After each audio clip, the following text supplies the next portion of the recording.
So the Yankees are not, I repeat, not out on Dylan Cease yet. And they now have 6 prospects in the Baseball America's top 100 as of last night. Let's get into it right now.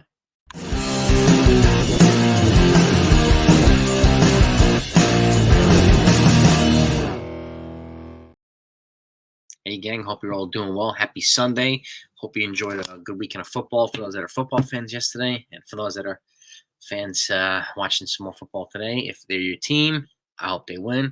If they don't win, I'm very sorry. So got some good football games on today. The Lions against the Buccaneers, and you got the Chiefs against the Bills today. Yesterday, the Baltimore Orioles and the San Francisco 49ers won their games. Not Baltimore Orioles, Baltimore Ravens.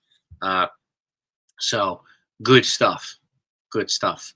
So with that said, Baseball America put out their updated list, and 6 Yankees are on the top 100 now. And I'll give you the list right now. Notice this is Jason Dominguez. He's number 16. He had a cup of coffee in the major leagues last year, and he showed enough promise to shoot back up the list because he shot down the list. He was in the 70s and 80s. Now he's shooting back up. Next up is Spencer Jones. He's 46th on this list, and once he gets higher up, he's going to shoot up that list as well. After Spencer Jones is Erison Pereira, who had a cup of coffee in the majors, and he had a little bit of a rough start, but apparently he's 67 here. It's not really going to affect their ability to move him for pitching if they want to do that. So that's a good thing. He's still pretty strong on this list. Then you have the young kid, Roderick ARRAEZ. He's 18 or 19 years old right now. He's 68. He's 1 spot behind Erison Pereira. Then we've got Austin Wells. He also had a cup of coffee, and I expect him to take a next step in his development as a catcher for the Yankees. He's 71 on the list, and the Yankees have 1 pitcher on here. That's Chase Hampton. Okay. He's 72 on the list. So he's right after Austin Wells. Will Warren is not that far behind him as well. So Will Warren's probably the closest to the majors, but Chase Hampton seems to have the best stuff in the Yankees farm system right now. So those are the 6 guys on the Baseball America's top 100 prospects list. That's fantastic for the Yankees. And the Yankees farm system is shooting way back up. They were tumbling around the middle and the bottom half of baseball. Now they're going to shoot back up probably into the top third of farms, overall farms. And this is the first time the Yankees have had a farm this deep in a long time. Not a long time on the pitching side and the offensive side. So kudos to them. And again, keep in mind too, they generally pick in the back end of the drafts, right? Lower picks, meaning player development has gotten way better on the Yankees side. Prospect development has gotten way better on the Yankees side. So that's a good thing too.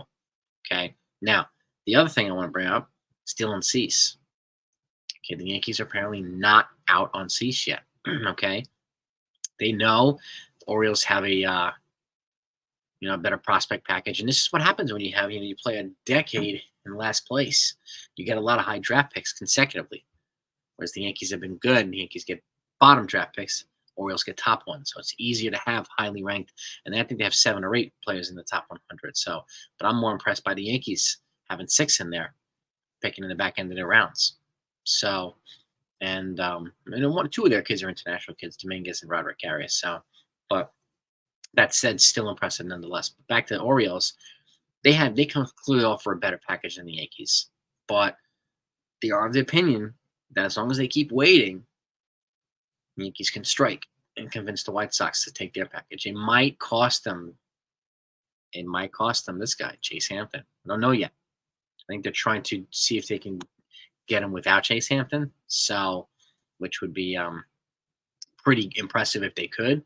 But if they add Dylan Cease to the rotation, there's that other guy that they're looking to, that clear-cut number 2 behind Garrett Cole, that a lot of fans want, that a lot of beat writers want, that the Yankees are looking for. So it's something to keep in mind. And there's 3 weeks left in the offseason.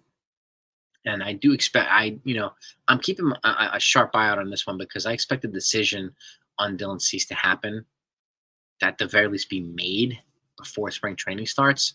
So the Orioles are going to decide, look, we're going to trade for this guy, and the White Sox are going to pull him out and say, you know what, no, we're going to keep him. Or maybe we'll move him again at the deadline, but the price will be lower at the deadline. So that's an obvious one too. But let me know what you think about this. And again, make sure you subscribe to this channel, please. Please, please, please. Okay. And hit that notification button if you want to be at the front of the line when news comes in.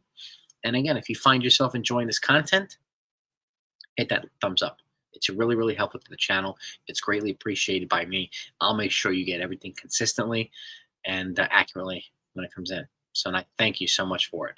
But that's what I got right now. 6 Yankees on Baseball America's Top 100. That's fantastic. Fantastic.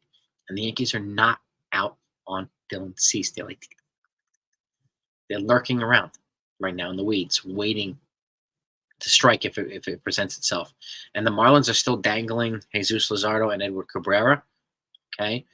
And the Mariners are apparently still dangling a couple of pitchers too. So there are other options for the Yankees to potentially make a trade. But it looks like Dylan Cease is at the front of that line in terms of the trade list. And that's, I think it's because Corbin Burns is not on the trade block right now. So, because if he was, I think the Yankees would probably be going after him as well, or instead of Dylan Cease. But we'll see. But that's what I got for you right now. If anything else comes out today, you have my word, you'll get it. Talk to you next time.